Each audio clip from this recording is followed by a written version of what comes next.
Okay, in this module called Competition Theory and First Mover Advantage, we critique the notion, the assumption in mainstream economics that any above normal profits must be monopolists taking advantage of consumers. But using first mover advantage, we can show how firms uh, can gain above normal profits without having they can get above normal profits for historical reasons, not just because they are have market power. There might be a legitimate reason for firms to have above normal profits, and let's explore that. In the first instance, we have to determine what is a market, and first we have to determine what is a market and how is a market defined before we can start determining if there's any monopolists.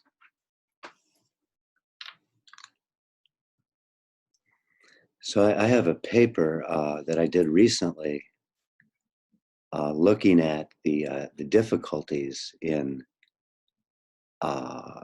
or how let's see, Schumpeter,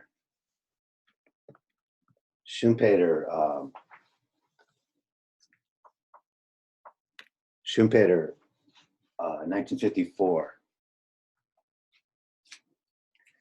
in History of Economic Analysis, he believes that people have pre-analytical visions, meaning some people are by nature interventionists or statists, people who believe that the state can solve everyone's problems. So therefore, then they seek intervention into the economy. One of the excuses for intervention is regulation of monopolies. Another reason Schumpeter believes people intervene into the economy is because of envy. They're envious of those who are entrepreneurially successful. So when we start our analytics, our assumptions, first we have to determine what is a market, how is it measured, who determines the measurements, and why, and with what knowledge. And that's the Hayekian knowledge problem. And then the lack of knowledge of markets then leads to regulatory capture. But let's go back to talking about how we're defining markets. So I had a paper that I presented at the Association for Cultural Economics last year about this subject.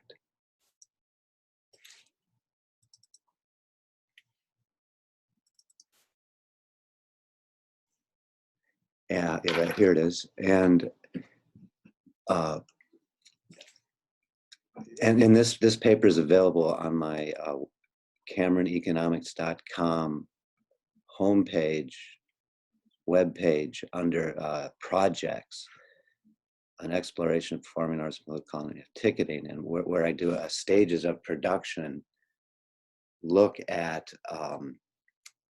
how difficult it is to measure markets. So if you're interested, and this is especially in looking at the music business, stages of production, and how difficult it is to determine if Ticketmaster has a monopoly or not, because there's so many stages of production, so many entrepreneurs along the way, that how are you determining what is the market? How is it measured geographically, spatially, from the initial stage of production, the talent, through the management, through the final event of a concert? What exactly is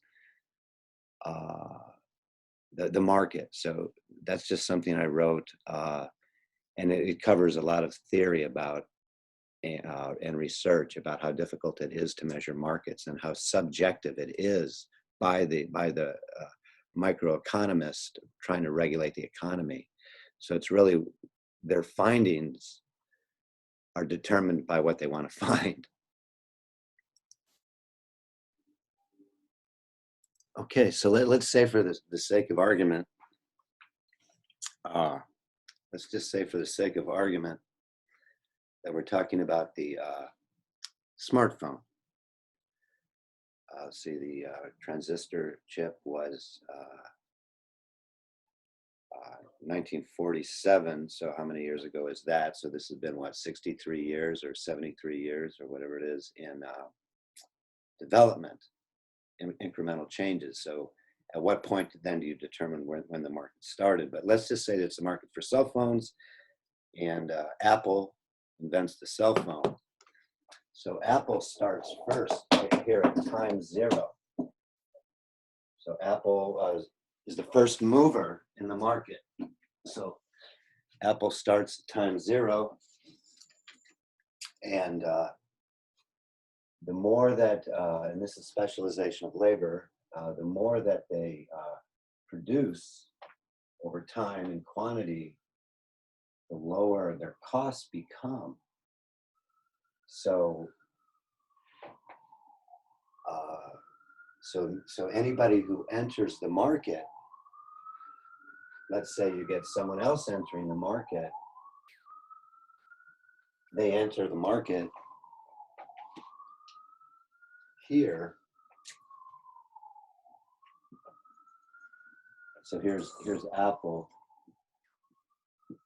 and here's banana.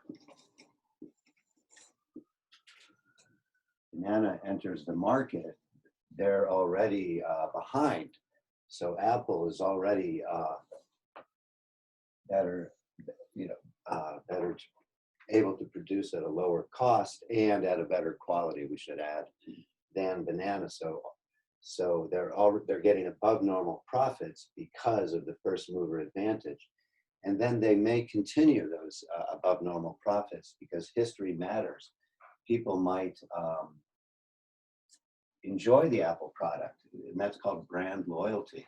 And then also there's the status quo bias that people become accustomed and create habits around consumption. So it's not this perfect competition because of the perfect competition ideal of which the regulatory economists believe that the markets should be, because history does matter.